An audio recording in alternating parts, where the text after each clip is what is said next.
But I sat down to meditate at the end of 2019 and got that intuitive nudge, that big booming voice that said, "You're vegan now and you will always be a writer. So take those things and go." And I know enough times when I ignore my intuition, it just comes back to me stronger sometime later, and sometimes even in the form of like a company name or a domain. And so and yeah, that's what happened in my previous agency.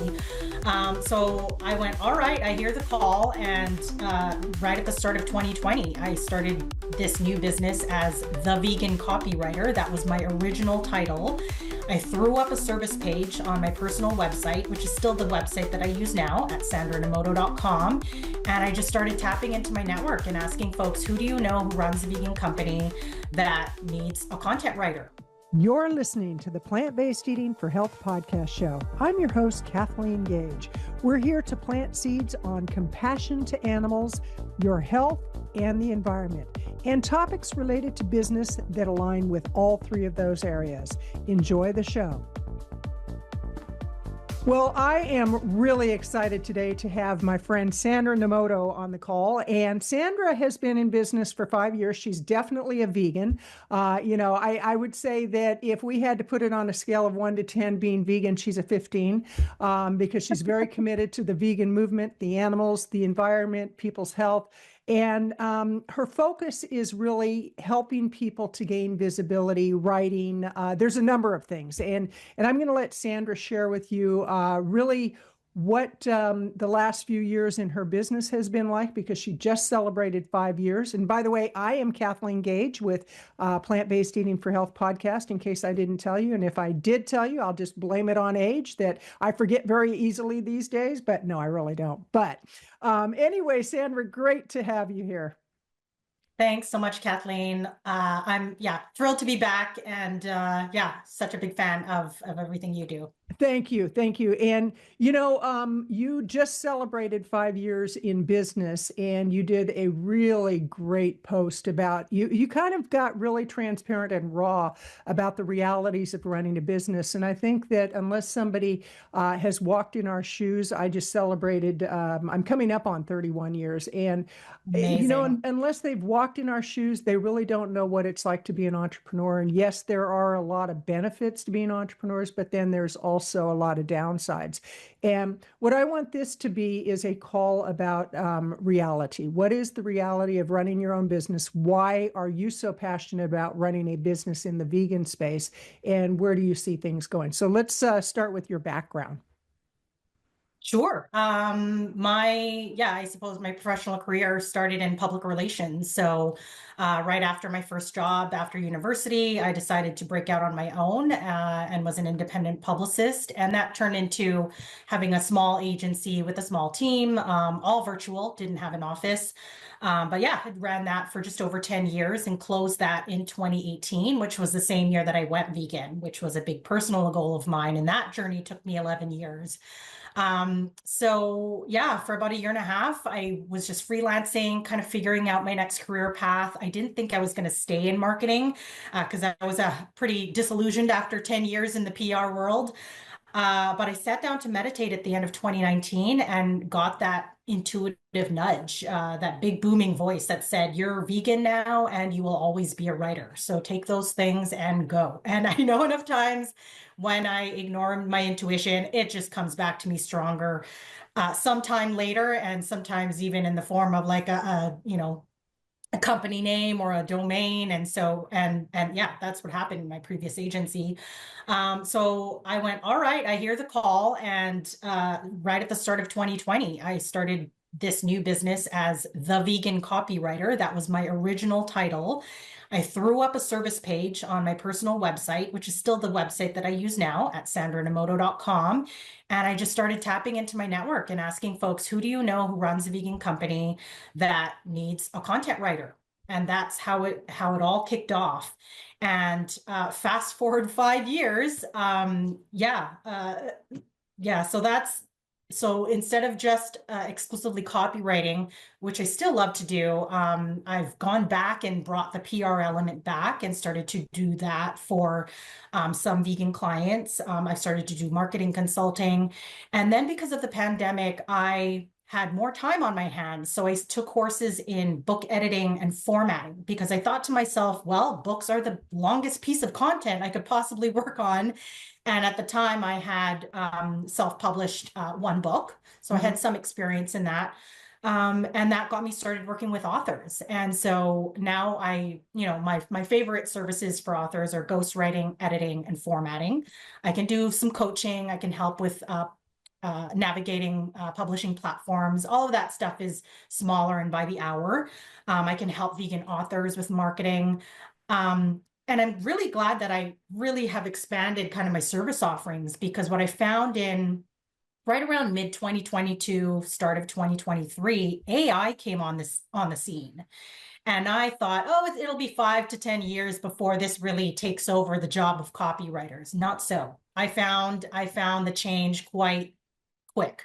All of a sudden, just people stopped contacting me for writing projects. And so I'm really glad that I sort of brought all these other services to the forefront too. So that's how the business has evolved. Well, and I really want to dig into AI because, there's mixed feelings about it. And AI actually has been around a lot longer than people realize, but Yes, it was with ChatGPT that it just exploded on the marketplace. But that's right. it's interesting what you said about people, grabbing hold of it and how quickly things are moving. Because I heard an interview with Greg Braden recently where he said in 1948, information doubled at the rate of every 25 years, it doubled in 1948. Today, it doubles every 12 hours. So, Wow. you try to wrap our heads around that, but AI has a lot to do with it. And so I want to table that for a moment, and I want to talk about your first book and then your marketing book, because you did something that a lot of people don't realize is one of the best strategies around is you surrounded yourself with a lot of leading experts and influencers, and you were the hub of everything. You were at the center, and you created this amazing book that you got input from all these experts. So all of a sudden, that's called elevating your reputation in the marketplace. Borrowed credibility is what I've taught my clients with that brilliant strategy. So let's talk about the books that you have. Yeah, so the first one is a workbook that I published in 2019 called The Only Public Relations Guide You'll Ever Need. That is available in paperback on Amazon. And then if you want the PDF, like fillable version, you can buy that for $5 from my website. And then my second book, which I published in 2022, you were a big part of that. Thank you, is Vegan Marketing Success Stories. I'm showing the cover for the folks who are watching on YouTube. And yeah, it's the first and still only vegan marketing book in the world. And when I came up with the idea for it in 2021, I did some Googling and I was like, well, nobody's done a book on this. And not only that, there was only one book existing in the world thus far about vegan business. And that was Katrina Fox's Vegan Right. Ventures. And so I just saw a huge gap in the market. And since our books have been published, there have been two more. So one by Jenny Stojkovic, The Future of Food is Female, and then David Pinnell at Vegan Business Tribe. Mm-hmm. I forgot the title of his book, but really there's only four now Right. about vegan business. And yeah, and I'm really glad I published mine. I just really had no idea what it was going to do. Of course, I was hoping maybe it'll bring me some clients, but yeah, what it really did was catapult my name and my brand in the vegan world. As you said, all of a sudden, yeah, people were telling me they're seeing me everywhere because I was, getting interviews on pretty much every vegan podcast that would have me on, including yours. Yeah, and then last year, I got invited to speak at Planted Expo here in Vancouver, where I am, and I call that the Vegan TEDx. There's really nothing else like it. It's the biggest stage that plant-based folks can speak on. I got paid to speak there. And then that led to two other speaking invitations right after.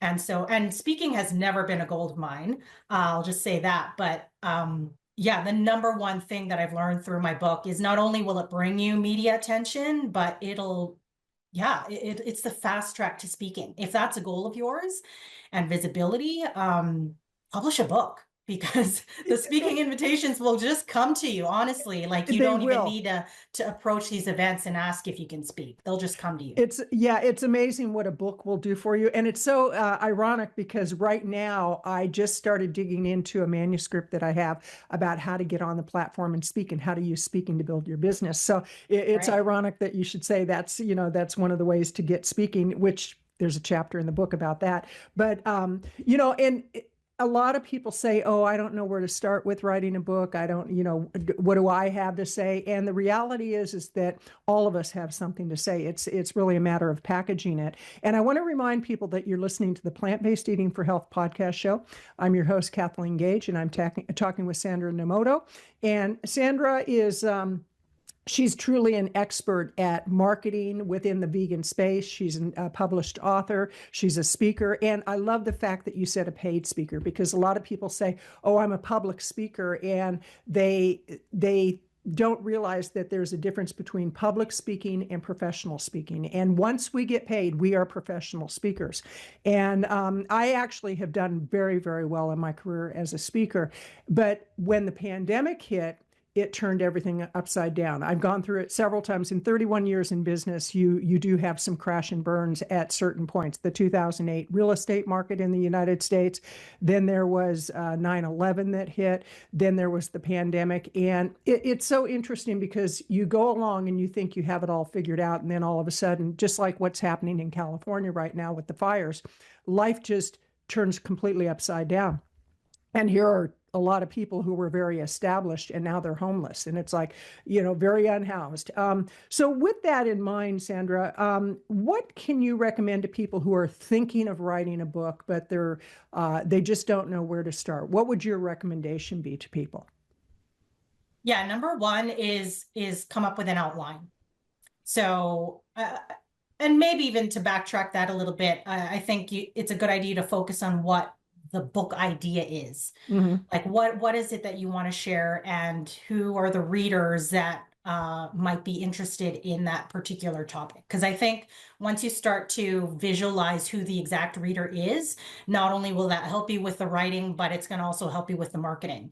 That's really important. If you say my book, it's the same thing with any sort of product or service. If you say my book is for everyone, it's for no one. Mm-hmm. It's going to really help or not help you in terms of focus. And so once you've got that book idea, come up with an outline, and imagine like your table of contents. What's the journey that you're going to take folks through? And this doesn't have to be perfect, right? Your book is going to change and go through several drafts. And so the outline doesn't have to be perfect. The most important thing is what are those main subtopics that you're going to take folks through. And from there, just come up with some sort of regular schedule, whether it's a little bit every day, or you're going to sit down for maybe 1 or 2 hours a week to really fill in those gaps. And when I say write, I mean, yes, you can sit at a laptop, open up a Google Doc and just start. But a lot of folks don't know that if you're not a great typer or a fast typer, you can speak your book. You can voice record yourself, use, I'm a fan of Otter AI to transcribe that audio into text. It's not going to be perfect, but it'll really help you at least get those words on the page. Or you can work with a ghostwriter like me. If you don't Right. even, you don't want to handle that tech side. Basically I've worked with clients where we sit for an hour a week. We tackle, as much as we can in that hour. And then I go off and clean up those words, and hopefully by the time we get to 30,000 words, or when, you've covered all the topics you want to, I hand you a manuscript, and there you go, off you go. So it may not be as hard as you think. I'm glad you mentioned about the recording it, because years ago, I got to tell you, people are really spoiled nowadays. It's like back in the day, Yeah, when I was a kid. for sure. Actually, when I first started my business, we didn't have the internet, we didn't have email, we didn't have social media, we didn't have AI. I mean, it was very archaic the way it is today. And my very first computer was a PC Junior, which at that time, that was back in 1986 or 87. It was $3,000 for something that you put a little floppy disk in. So I'm going back a ways, but I had a client when I was working in the dental industry. I had a client who was a cosmetic dentist, and he had always dreamed of having a book, yet he didn't have time to write it. So what we did is exactly what you said. We mapped out the different areas that he wanted to cover about growing a business. And I mean, he had a phenomenal story. And every week we met for an hour to 2 hours. We recorded me talking to him, interviewing him. We got that transcribed. And then I was the one who went through and cleaned it up. And then I hired somebody to do the final cleanup and the editing. Yeah. But it was a much simpler process than him sitting down and writing it, because it never would have gotten done. So want to talk about how AI is playing into all this. How do you feel about using AI to write a book? How do you feel about AI in general, and where do you see it going? Yeah, I do have mixed feelings about AI. On the one hand, I think it's a great tool. Mm-hmm. I think it's empowered a lot of, especially business owners who maybe may not be at the point where they can hire a marketer or a writer, and just to get started, right? And to help them with their content. On the other hand, especially if you're using it for research or an article or something like that, you have to keep in mind that a lot of these apps are drawing from the internet, Right. and not everything on the internet is true. And so if you're presenting it as fact, that's a real problem. When it comes to writing books, yeah, you can absolutely tell ChatGPT to write you a chapter. It'll spit out something. But if you don't change anything, then once again, you're putting your name on a book. And let's say you're presenting information that's pulled from the internet. Your entire book might not be based on facts, Right. number one. Right. And yeah, I always encourage people to, sort of use it as a starting point. So it's great for brainstorming. If you're not sure what kind of blogs, you want to write, have it generate some ideas, maybe even have it generate an outline for you. But really don't rely on it as a writer. Just before hopping on this call, I got a direct message on LinkedIn from somebody, and I could tell she used AI in her reply to me. It was just, it's cringeworthy. You can tell when nothing has been Yes. changed, because it does not sound like a human. And especially if we know how you speak, and it's not whatever you wrote does not sound like how you speak, there's a mismatch there. And so it's really important that if you are going to use it as a writing tool, make sure that it's using your brand voice. Give it documents or things that you've written, or even pieces of audio. I don't know if they can do that now, but They can. They can, I'm because sure I some use of them it for the can. show notes. So I'll share the strategy there. But you're so right about cringeworthy, because I get people that approach me about to be on my podcast show frequently. And I don't know who was teaching a class or what people were reading, but in a matter of about a week, every single day I got 2 to 3 requests to be on my show. They all started the exact same way. So maybe they just put a prompt in and ChatGPT spit it out. But they said, "Oh, I loved your episode with so and so where you talked about such and such." And then they went into their pitch, and the pitch never once mentioned that they were vegan or plant-based. It was almost word for word identical to the previous person. And I'm like, didn't I just get this message? So I went through my emails. It's like, oh my gosh, somebody must be teaching a class on how to pitch podcast hosts. So I Yeah. really appreciate you said, put it in your own words too. But one of the things, I'll share a strategy that has worked really well for me with podcasts, because I do show notes that are more like a blog post than just specific show notes. And what I'll do is we do the recording. I get the recording transcribed. I take the transcripts and then I give prompts to ChatGPT, and I have created my own GPT to get the kind of writing I want. I've customized it on the back end. And so I just say, give me show notes for such and such, make sure you cover this, that, and the other. And it goes through several iterations, but by the time I'm done with the show notes, I've got some really great show notes. It's all original information. So what you said about being careful when you're doing your research, that is so spot on. And what I'm curious about within the vegan space, now you work primarily in the vegan space. Do you work only in the vegan space? Yeah, good question. So when I first started out, my goal was to work exclusively or see how much I could work exclusively with vegan companies. And I found in the first 2 years, I was pretty successful in doing that because I was networking in a lot of those Right. circles. So that was kind of the goal, the criteria moving forward. And I had a bit of aha in the fall of 2024 and realized a lot of my best clients were vegan themselves.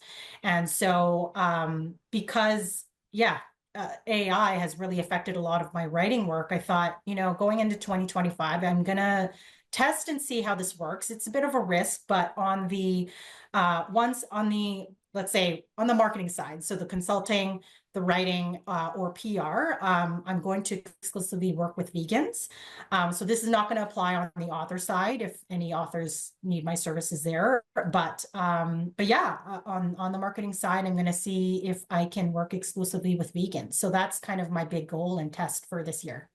I have the same goal, and yet at times it can be challenging because there's this thought that some people have that if you're in the vegan space, you shouldn't charge for your services, which is beyond my comprehension. It's like if we have a business, we charge for our services. And I've had people who have wanted to barter with me. They said, well, when I make money, I'll pay you. It's like, well, I don't do that with the vendors I hire. I pay them. And, like if I have a virtual assistant or my accountant, I just got a bill from my accountant. And trust me, she's not waiting for me to make money. It's like she did the books. That's the way it is. And I just pay it. So, where do you see the whole vegan market going? What do you see with that? Yeah, it's interesting because a lot of the headlines we're still going to continue to see is that, it's in decline or people aren't interested in plant-based products. Um, we've been eating plant-based for forever as a human species. And so we need these foods to survive, number one. I think it's just a challenge. It's more of a challenge for the vegan industry because we don't have, number one, the amount of investments that are going Right. into other types of companies. We are getting a lot of investment, which is great.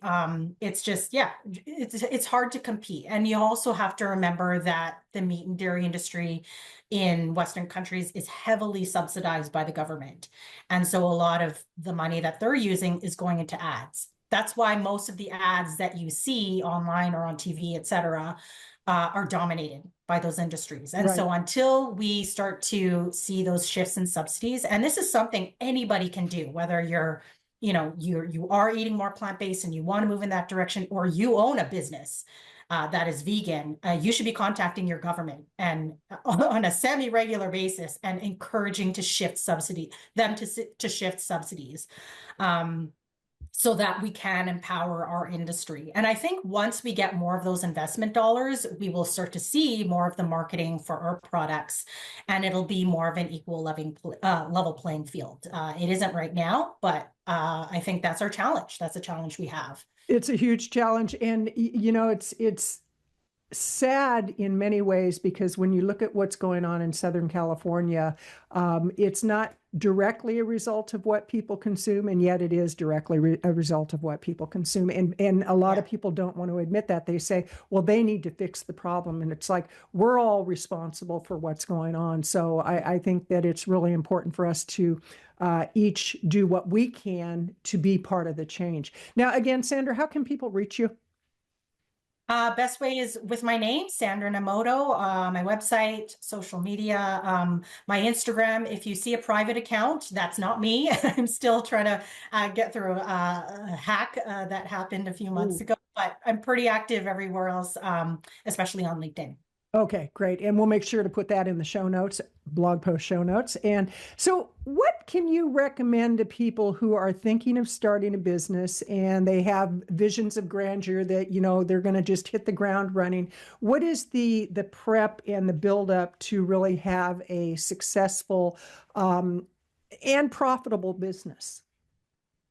Yeah, great question. I don't think I've ever been asked how do you start, but I think it's similar to a book. Again, just maybe ask around, not just friends and family, but especially who your target market would person would be, the best kind of consumer that you have in your mind for your product or service. Ask those folks if this is something that they need and if they would pay you for it.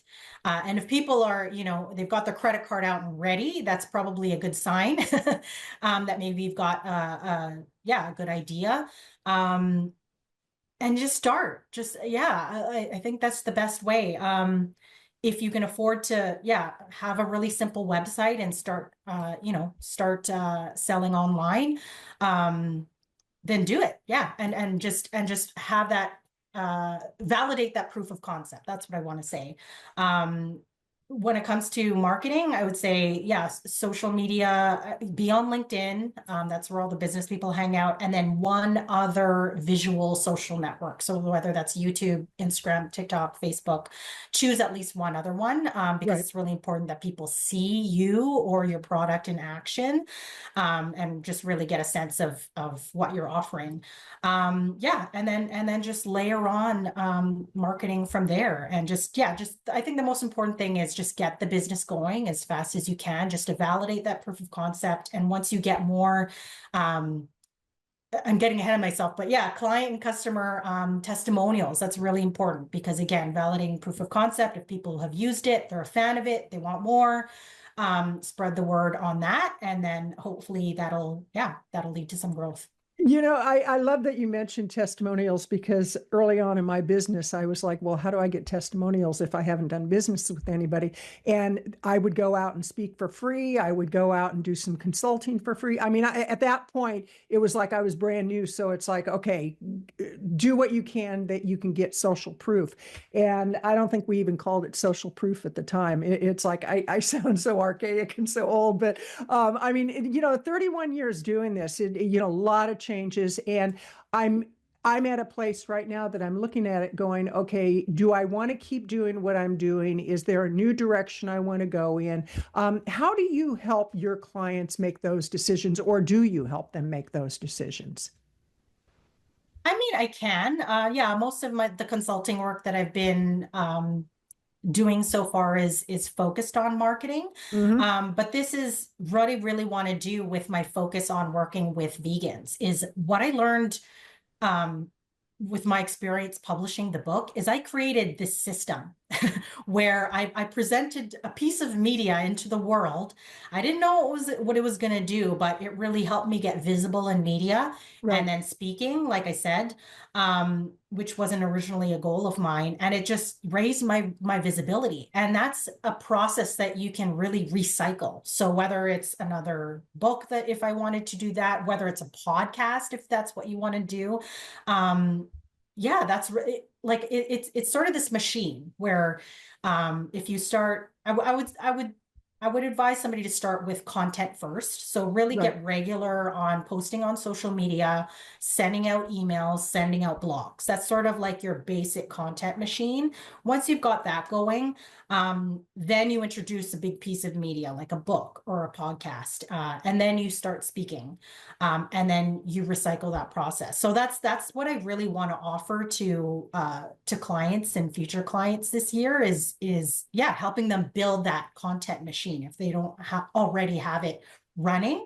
And if they do, then we can start on a book or a podcast or whatever it may be, and really help to raise their profile. Because in my opinion, if we get more vegans visible, hopefully we can then create more vegans in the world.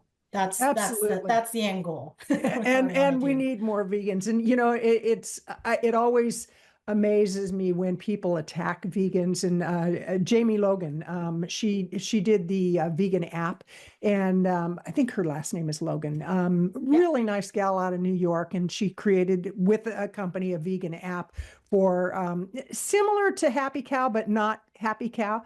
And all she did was a short video, said where people could find it. And I was shocked at the attacks that happened. I was shocked. And I thought, you people don't understand what being vegan is about. They think it's about us, and it's really about the animals. It's about the environment. It's about raising awareness on conscious living. And so, in many ways, people hide out about being vegan because they don't want to get attacked. And what do you have to say to those people who hide out because they're afraid of being judged?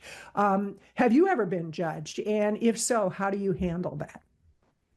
Yeah, not too much. I mean, every now and then I see, a negative post Hmm. or a comment on something that I've posted. But yeah, I understand that. And I think number one, self-care is really important. Hmm. So if you find, you have to limit your time on social media, maybe that's it. But on the other, I think if you can build a pretty thick skin and remember that these people are not attacking you personally, they're just attacking the idea of Okay. not eating animals because they and you know as much as protein gets mentioned, I don't think it's the protein. Right. It's honestly it's taste. Right. People cannot let go of that taste, and they don't yet understand that plants can taste just as great Hmm. as your fried chicken or whatever it may be. And so have some empathy for these folks and remember they might be just bots, first of all. Okay. Okay. Or they're not attacking you personally. They're just being defensive because you've presented something that's counter to what their belief is or their craving is, honestly. So if you can build a pretty thick skin and remember that it's not about you attacking you, then you can, yeah, again, remember it's for the animals. That's what we're doing this all Right. for. Right. And currently, I think it's top or at most 4% of the world are vegans. And Right. so if we're already being pretty visible and loud enough that the 96% of the world are angry at what we have to say, maybe hopefully they'll listen. Right. Right. Listen to what we have to say and realize that what we're saying is based on fact and really yeah, we're doing this because it's for the animals and the planet and health, Right, etc. right. And I don't know if it's the 96% who's upset. It's probably No, under no. 4% who's upset. So we kind of have this tit for tat going on. But who are some of your, if you will, vegan heroes who you would say have had the greatest influence on your vegan journey, on your business journey? Who are the top two or three? Yeah, Earthling Ed is really up there. Yes. I joke and I say, I wish if he had children, I wish I could be reborn as a descendant of Earthling Ed because his level of emotional intelligence, I think, is so high. Like Hmm. nothing rattles him. He'll be in a debate with somebody and he'll have the facts. And not only that, but he'll remain calm. Whereas I Right. see some of the other activists online, they get just as angry with the Hmm. non-vegans. And I don't think, that's as effective. Again, some folks may say it is to get angry, but I just love Earthling Ed's demeanor. I'm a huge fan of everything he does. I haven't read his second book yet, but that'll be on soon. Tabitha Brown, I think, is amazing. Hmm. She just came out of nowhere too, like just went viral from like a Whole Foods post, I think that she Right. did. And now she's got product lines at Target. Like she's absolutely amazing, just absolutely um inspiring. And yeah, and so many non-vegans, I think, follow her, which is amazing. And then I would say there's a third, Jenny Stojkovic, who runs the Vegan Yes. Women's Summit. I know she's doing a bit of a different summit this year, but again, just super outspoken. She's young too, and so I'm really She's excited. in her late 20s or 30s. Yeah, I don't know if she's hit 30 yet, Yeah. but yeah, around there. And of course, what she's done with the summit, and Mm. she's an investor now, and just everything that she says. Like she's big on LinkedIn. I share everything that she posts about women CEOs. Right. So yeah, so those are kind of my top three. Wonderful. Wonderful. So, in closing, what are your final thoughts for people, and where do you see yourself moving in the whole vegan movement and being an influencer in the movement? Yeah, one thing that I kind of just wanted to backtrack on really quickly when we were talking about AI and Mhm. AI using AI for books. If you are relying on AI heavily to write a book, you do have to disclose that on the platform that you use to publish. So I think Amazon, I can't remember what else, but for sure Amazon requires you to disclose that. And I don't know yet if that's going to detract readers from buying your book, but Right. that's just an important point to mention. And so, yeah, with my business, again, I'm here to create more vegans or visible vegans. Help, yeah. So I can take your admin and marketing tasks off your plate and build that content machine so that you're regularly visible on social media. And then when you're ready to put something out big like a book or a podcast and speak on stages, I can support you with that too. And then, of course, if you're listening and you're not vegan yet, but you've got a great book idea, you need a ghostwriter, editor, or formatter to take your book to the finish line, I'm happy to help you too. Sounds great. Well, Sandra, this has been delightful. I really appreciate you taking time out of your busy schedule to join us. And to the folks out there, please visit Sandra's website. It's sandranomoto.com. It'll be in the show notes. And I really encourage you to look at her services and get the books, and especially that marketing book. There's that Kathleen Gage in there, but I appreciate that you gave me the opportunity to share some of my thoughts with your community. And to everybody out there, I really do encourage you to think about what you're doing day to day and the choices that you make. Are they compassionate choices to the environment, to the animals, and to your health? This is Kathleen Gage with Plant-Based Eating for Health podcast show. Sandra, thank you so much. You're so welcome, Kathleen. Thanks. You've been listening to the Plant-Based Eating for Health podcast show. I'm your host, Kathleen Gage, inviting you to subscribe to this channel wherever you're listening or watching the show. And please let your friends know about the Plant-Based Eating for Health podcast show. Live healthy.